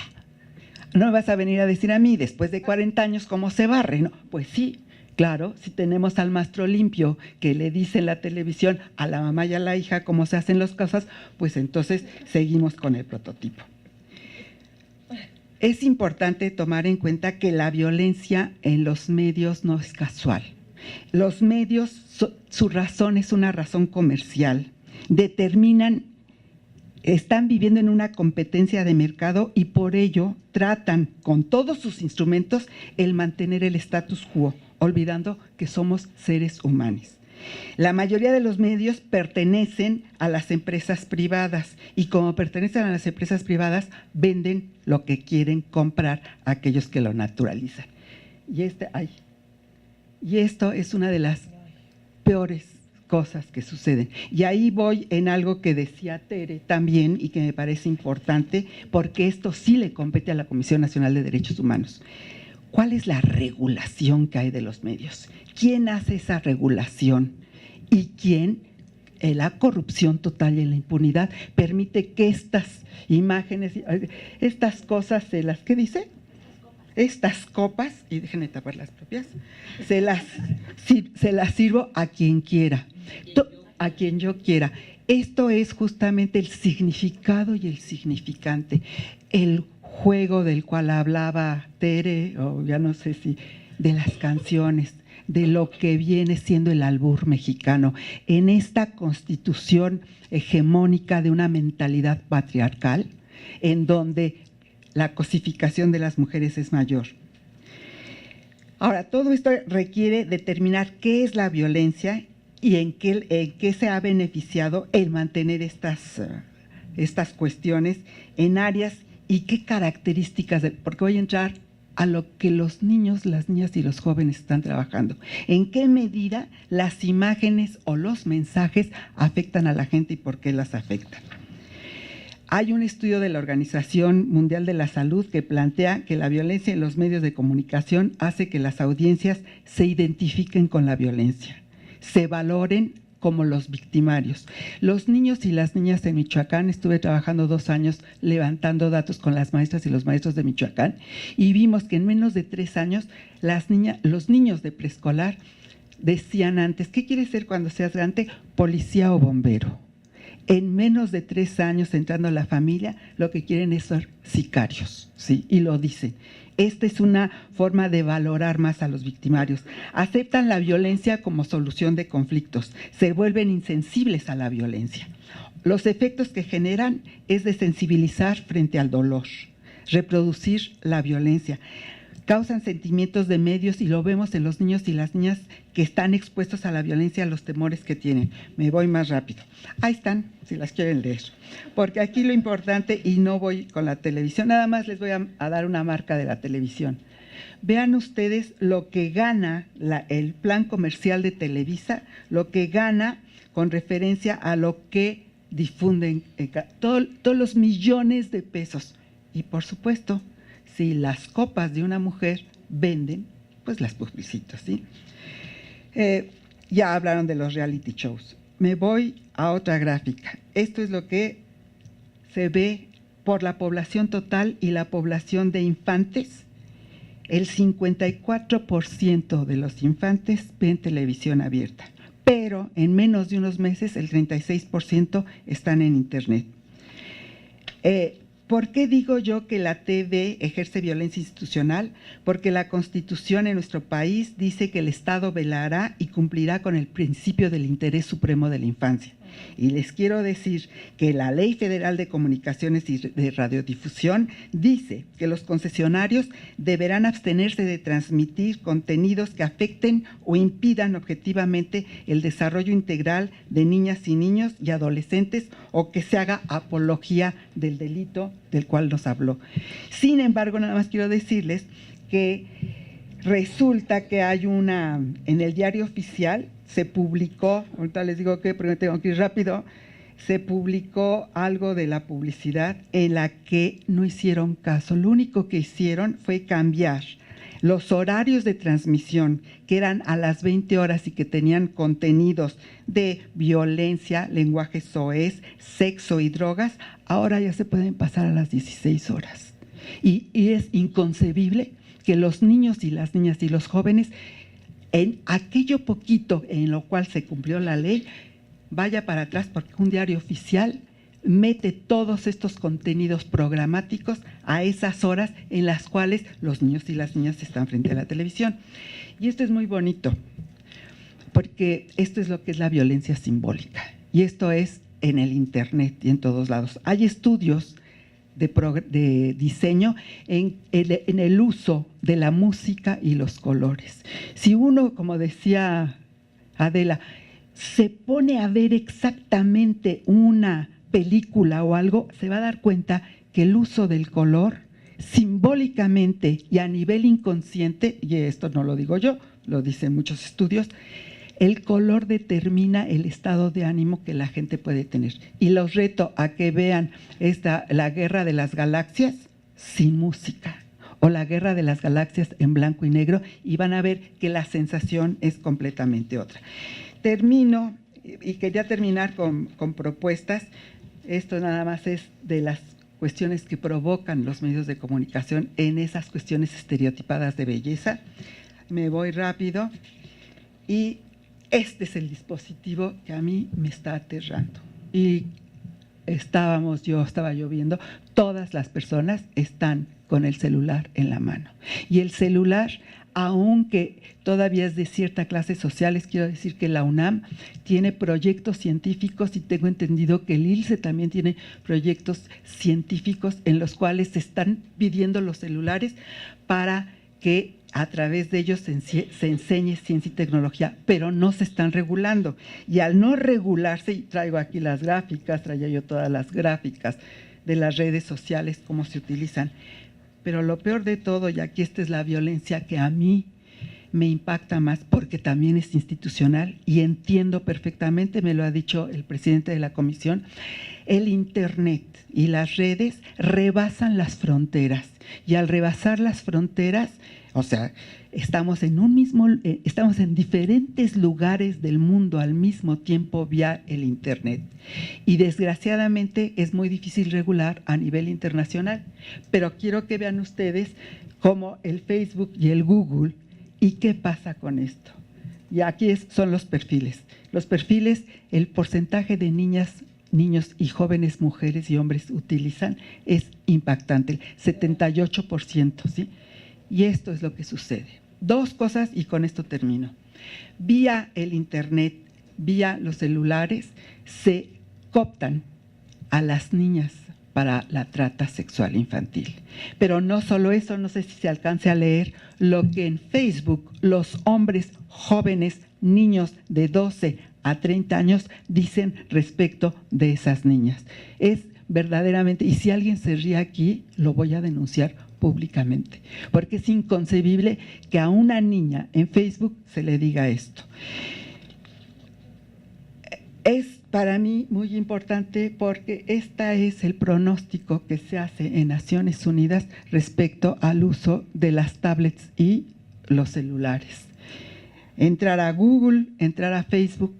Entonces, sí considero y me parece muy importante que centremos nuestra atención en los actuales medios de comunicación. La televisión ya no la traemos por todos lados. Ustedes, si quieren ahorita ver su Netflix, pueden usar su celular. Antes, en una casa de 5 personas había un teléfono. Ahora esas 5 personas tienen celular. Y ustedes pueden ir a los pueblos y en los municipios lo que hace la gente, ya quieren ir, se los puede constatar, lo vimos en Oaxaca, se van a la presidencia, al municipio, donde hay red para poderse meter. Hay muchas, la única cosa que digo y que lo hicimos en el Instituto de la Mujer y lo seguimos haciendo en la UNAM, la única posibilidad ahorita en la medida que los medios están concesionados o su razón de ser es lo comercial, lo único que podemos hacer es audiencias críticas. Poder trabajar con jóvenes a través de una audiencia crítica y poder encontrar no la ética de los medios, porque ya también hablar de la ética y valores, hay que hacer que se ejerciten, que se cumplan y garanticen los derechos humanos. Los valores cambian según la cultura y la sociedad. Los derechos humanos son principios universales que tenemos que cumplir y en eso están las audiencias críticas. Perdón.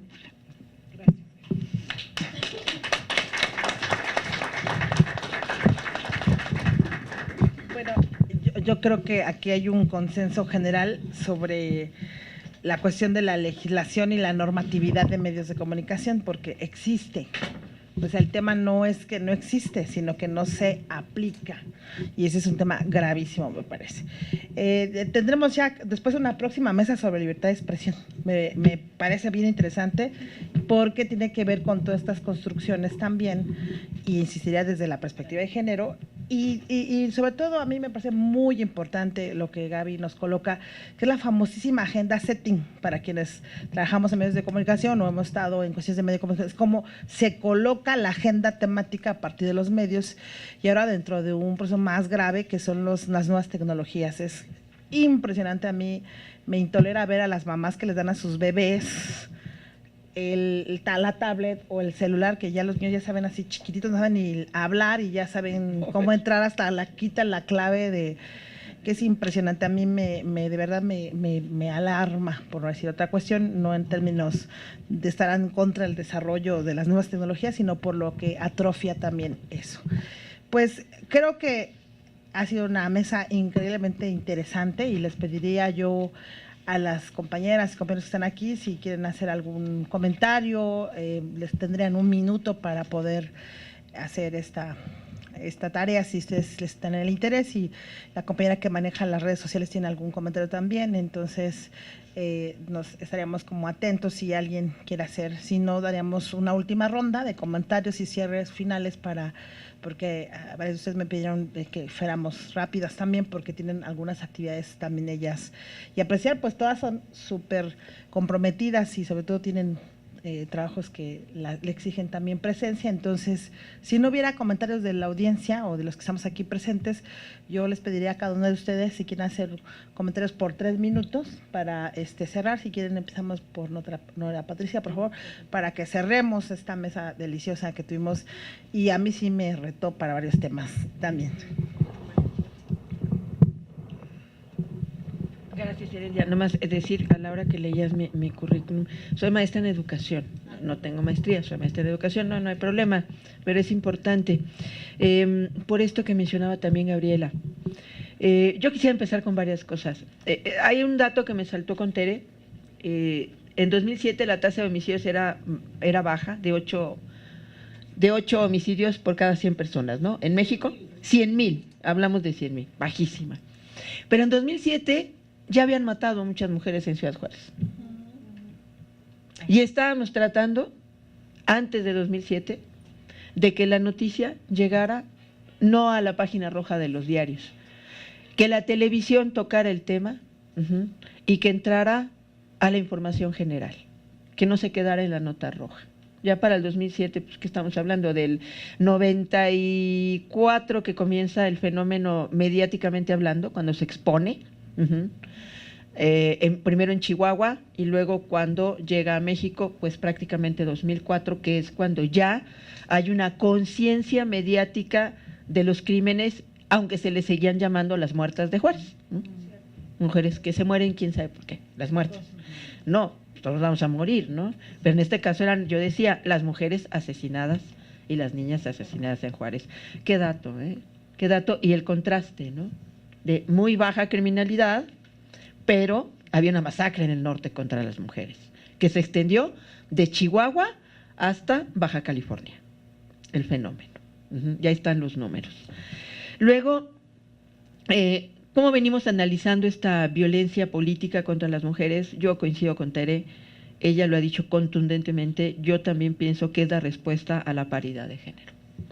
Nos están diciendo los señores, no, obviamente no todos, no, estamos generalizando, estamos hablando de sectores, yo sí les digo muy primitivos de la población, donde la disputa por el poder, pues, no tiene ningún tipo de contención. Entonces, me parece que esto hay que revisarlo, es una contribución importante el verlo como una respuesta a paridad de género. Yo como informadora, pues lo veo todos los días. Cuando uno como mujer entrevista a un candidato, a un gobernador, sí señora, sí señorita, ¿qué quiere que le conteste? Muy buenas tardes. Yo no soy el hombre, yo no le puedo decir, ¿cómo está usted? ¿Cómo está, gobernador? ¿Cómo está, Le tocó bailar con la más fea de la fiesta. Así empezaría López Dóriga la entrevista, así lo haría Pepe Cárdenas. Las mujeres no podemos hacer eso. Hay una barrera siempre entre el poder y las comunicadoras. Todavía no hay este respeto hacia la contraparte femenina. Y el otro es cuando las mujeres quieren algo. El caso de Margarita Zavala, que sí lo toco, no está preparada. Es la esposa de Calderón. La esposa de Calderón, decía un candidato. Yo al candidato le decía, el esposo de la doctora Müller. Pues sí, ¿no? Digo, sí, vamos a ser equitativos, ¿no? No, la esposa de Calderón. Margarita Zavala tiene más carrera que Calderón. Empezó primero en la política, primero en su partido, y hizo más que Calderón. Nada más que Calderón llegó a ser presidente. Ella no. Su lucha era legítima. Si pudo o no, ya es otro asunto. Ella tenía que buscar apoyos y votos y dinero para ser candidata. Si no lo pudo lograr, bueno, habrá que revisarlo por qué, pero la descalificación vino. Es que no es tan bonita. ¿Te acuerdas qué bonita era Cecilia, la otra candidata? Mujer. Cecilia Soto. Dije, sí, era tan bonita que era la candidata bonita. Era el adorno. No era seria su candidatura. Jamás un peligro. era lo que adornaba. Cuando era una mujer comprometida y profesional, ¿sí? Más allá de su belleza física, pues que la tenía la señora. Así es, bueno, también, ¿no? Pero esas son las cosas que uno enfrenta. Siempre las mujeres están poco preparadas y no son serias para gobernar. Eso es lo que nosotros tenemos. Y ya para concluir también, yo creo que Adela, yo incluiría este programa espantoso de Miembros al Aire. Es la cosa más vulgar que he visto en mi vida, sí, donde lo que hacen es alburear a las mujeres todo el tiempo, alburearse entre ellos. El albur violenta a la otra persona. No es un acto de gracia ni una agilidad mental. Para que alguien alburee a otra persona, tiene que ejercer el sometimiento y el poder. De eso se trata, para minimizarlo a través de un chiste y un acto deleznable, porque te quita la parte humana. Eso significa un albur. Pero nos encanta. Bueno, a mí no los entiendo mucho, nunca me han gustado. Mi sentido del humor creo que no va por ahí. Y a la maestra Gabriela también, qué importante lo que ha hecho ella como trabajo, esto de hacer audiencias críticas. Yo estoy de acuerdo. En cuestión de la ley que mencionaba, del diario oficial, tengo cierta reticencia. Los jóvenes están viendo y los niños están viendo la televisión hasta las 10 de la noche. El horario estelar de los niños y jóvenes es de 20 horas, ya no es a las 5 de la tarde, es de 20 horas a las 10 de la noche. Se intentó que se legislara para que se prohibiera cierto tipo de contenidos noticiosos y también de programas de entretenimiento que les llaman, para que los niños pudieran verlos a esa hora, sin palabras soeces, sin mujeres. Y yo digo, ¿y dónde estamos los papás? Porque los niños en mi época, digo, y no soy muy grande, perdón, un poquito, se duermen a las 8. A esa hora dormía la familia Tererín, ¿no? No salía la familia, vamos a la cama, y salían todos los niños a dormir. Eso no existe. Entonces, ¿qué estamos haciendo también como responsables, tutores, padres, para que nuestros hijos pues estén viendo la tele a esa hora? Yo creo que hay un límite. Sí hay que legislar, pero no podemos legislar todo. No podemos cercenar todo. Tenemos una corresponsabilidad. Entonces, yo tenía ese tema, yo nada más digo, después de las 8, no es responsabilidad del medio, es responsabilidad de casa y también debemos ser corresponsables como sociedad. Es mi opinión personal. Agradezco mucho la invitación. Gracias.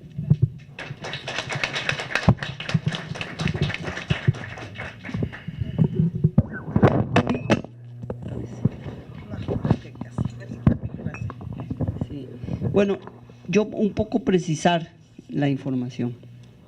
Efectivamente, de 94 en adelante, Ciudad Juárez empieza a aparecer en el mapa de los feminicidios en el país, pero quiero comentar que en los 20 años, los 26 años que nosotros analizamos, que empieza de 1985 a 2010, que fue nuestra serie, hay 2 entidades que tenían el primer lugar en muertes de asesinatos de mujeres durante el periodo anterior, que eran el Estado de México y Oaxaca.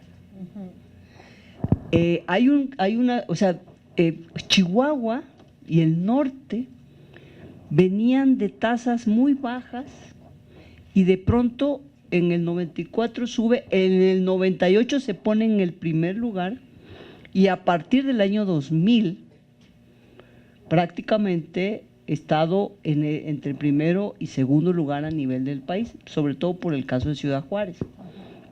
Es decir, a partir del año 2000, el mapa de los feminicidios tiene una transformación geográfica importante. Pasa del centro del país al norte del país.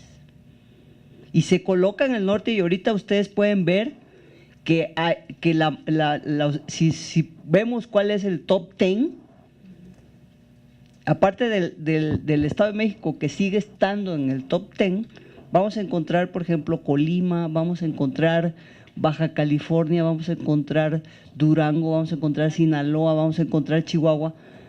O sea, vamos a encontrar esas entidades, pero el norte brinca. ¿Qué pasó? ¿Por qué se fue el feminicidio al norte? ¿No? Hay una serie de atisbos que nos pueden permitir pensar, por ejemplo, toda la década de los 90 fue una década de una gran migración de mujeres jóvenes al trabajo de la maquila en los estados del norte. Mujeres solas, que ya tenían hijos, que los habían dejado o se los habían llevado con ellas, pero hay una gran movilización de mujeres a esas entidades.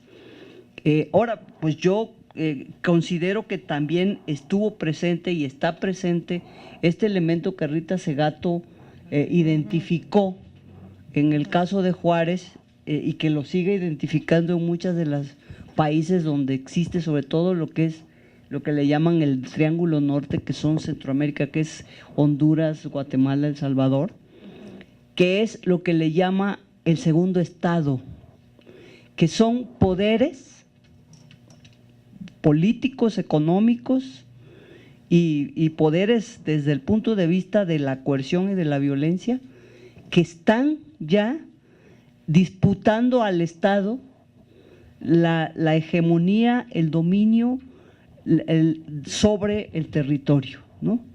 Y estos poderes de segundo estado son parte de un proceso de descomposición que desde mi perspectiva es un proceso que fue plantado en México.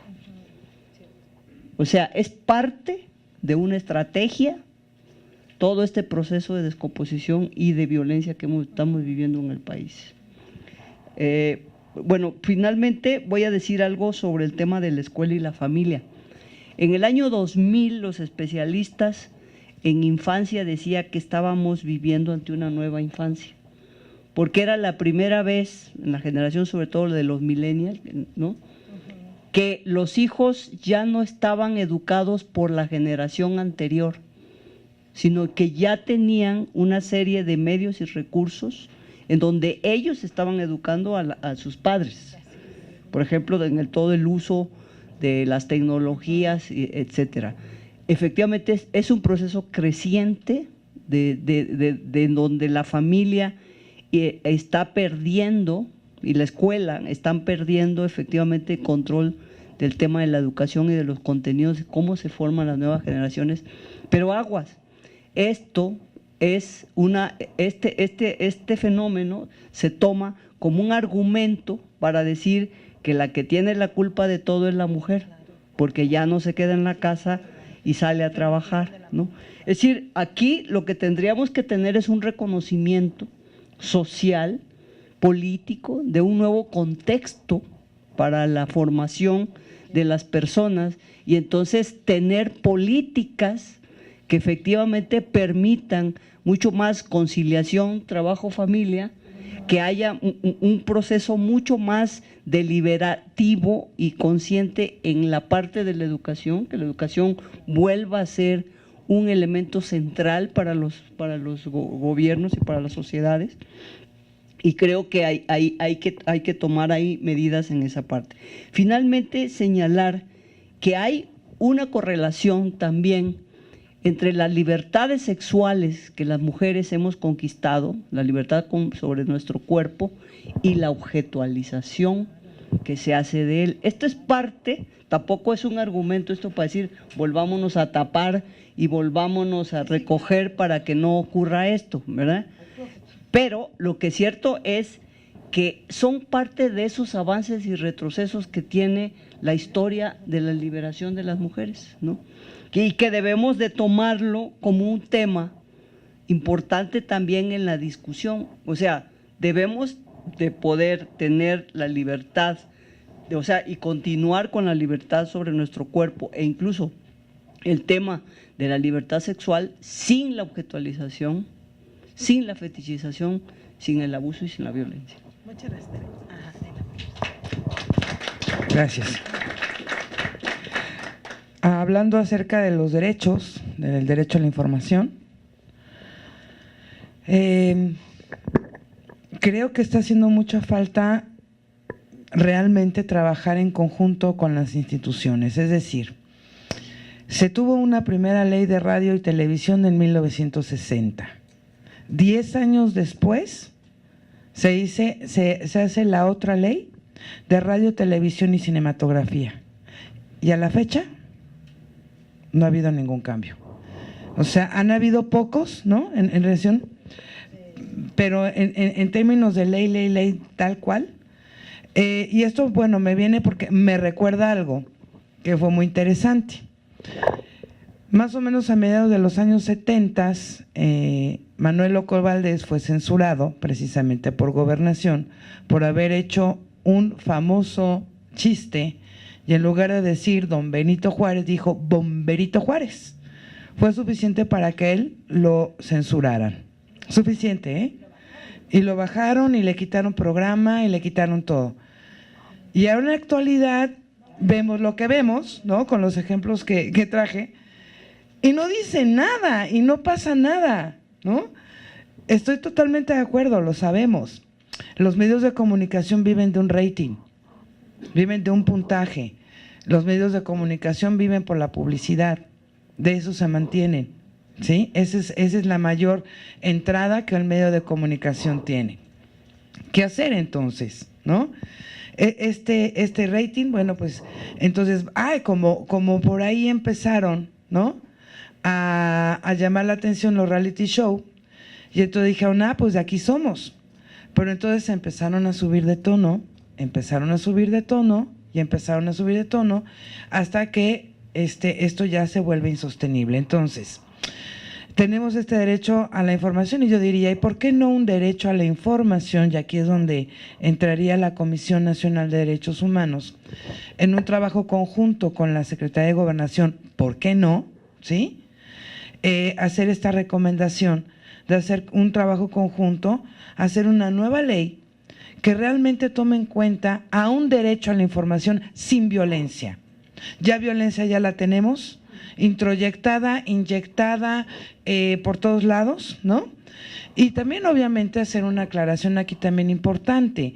Los medios de comunicación no son los únicos responsables de que existe esta violencia, ¿no? Sino que también esto es un problema, y es un problema social, y es un problema global, y es un problema intrafamiliar, y es un problema de amigos, y es un problema familiar. Es decir, es un problema que se tiene que ir atacando desde la educación de la casa, porque ya no hay educación también, porque ya no hay tiempo, ¿no? Y también una educación obviamente, a lo que a nosotros nos corresponde, yo me pongo como obviamente lo que hago, que es la academia, y los valores que yo inculco día con día, semestre con semestre, con mis alumnos. ¿Por qué? Porque precisamente allí hay un futuro, pero no un futuro como a mí me inyectaron o como aquí nos inyectaron a todas, ¿no? Es que ustedes van a ser el futuro de México y entonces, sí, no, pero sí. O sea, es que también voy a ser el futuro, porque también van a ser futuros padres de familia, porque también van a ser futuros profesionistas, porque también van a ser futuros. Entonces, creo que esta es la cuestión, perdón, pero es ya para concluir, ¿no? Que es una cuestión institucional que empieza desde la familia y que termina hasta la cuestión académica y todo lo que esto conlleva en una sociedad. Muchas gracias.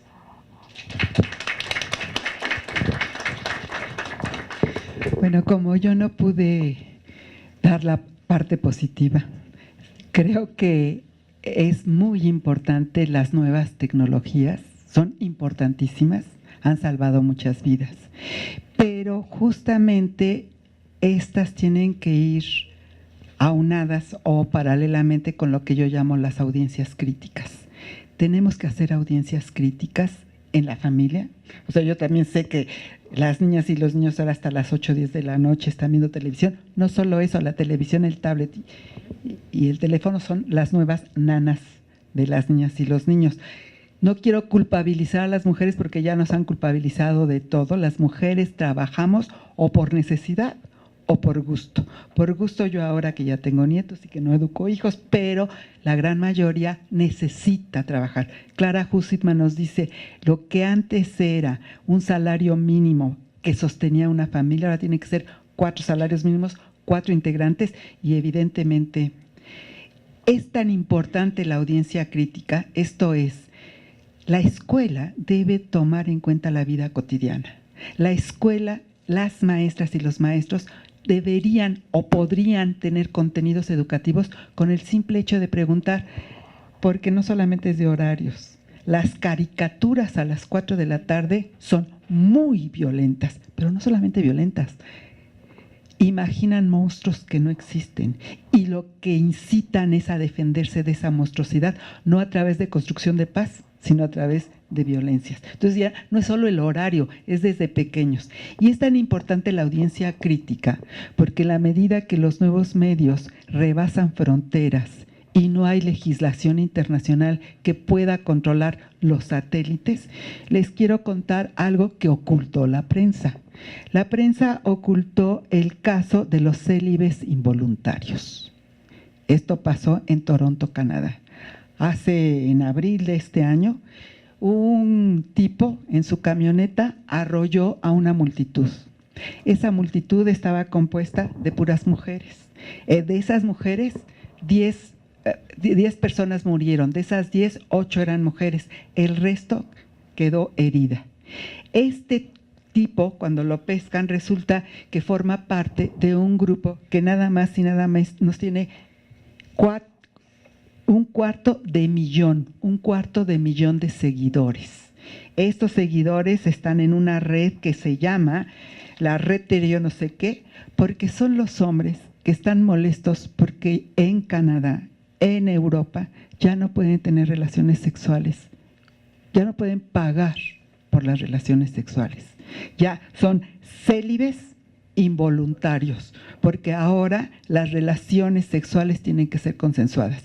Ante esto, en esta red, vía WhatsApp y vía Facebook, incitaron, igual que los terroristas, a acabar con esas mujeres que se manifiestan por la libertad de la decisión sobre su propio cuerpo.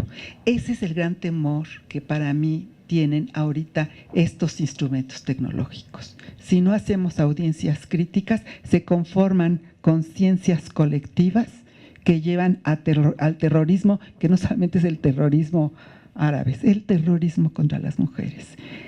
Ocultaron eso. Murieron mujeres en Canadá simple y sencillamente porque un tipo cumplió con el mandato de su propia red, de los célibes y voluntarios.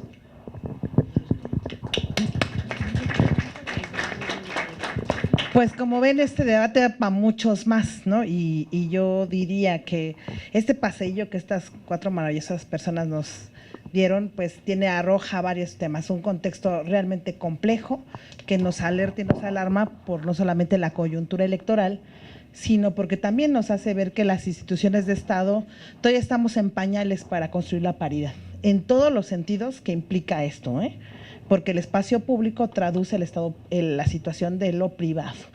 Y creo que tenemos mucho que reflexionar, no solamente con los lenguajes, los códigos y lo que se silencia y no se silencia y lo que se hace visible, sino también todas las lógicas regulatorias del derecho a la información, que me parece muy importante, es uno de mis moles efectivamente y más o menos, y sobre todo desde la perspectiva de género, me parece muy importante porque pocas veces ahí lo hacemos.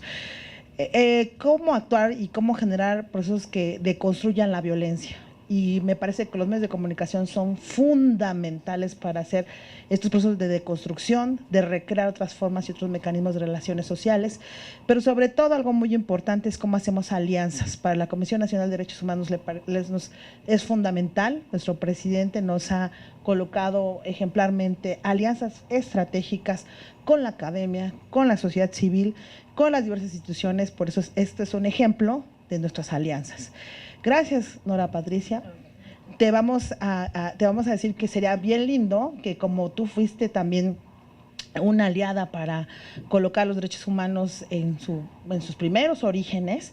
A lo mejor sería bueno que luego aprovecharas a varias de nosotras para algunas cápsulas muy importantes que puedan evitar la violencia, y las invitamos a todos, y sobre todo tú como comunicadora, que te sumes a esta campaña de alto a la violencia política, que es algo muy importante, que los medios de comunicación nos ayuden a construir esta imagen de que las mujeres somos violentas, que no sabemos construir consensos, sino que somos mujeres capaces. Y de verdad, los ejemplos, no queremos ni una muerte más, no queremos que nosotras las mujeres sigamos poniendo la carne de cañón para los procesos de transformación social, que esto es lo que estamos viviendo, y México está a prueba en estas elecciones para que podamos estar a la altura de cualquier tipo de violencia. Gracias, mi querida Tere. Sabemos que contigo siempre contamos para ir construyendo instituciones y sobre todo una agenda innovadora para que podamos transformar nuestra realidad y para erradicar la violencia, que es un gran temón. Que yo digo, uy, pues yo creo que 8 generaciones faltarán para erradicar la violencia, tal vez 10, pero se empieza sembrando la paz y sembrando instituciones como tú lo has hecho también desde las legislaturas, desde tu acción académica, desde los diversos espacios que has estado. Gracias, Tere, por estar con nosotros.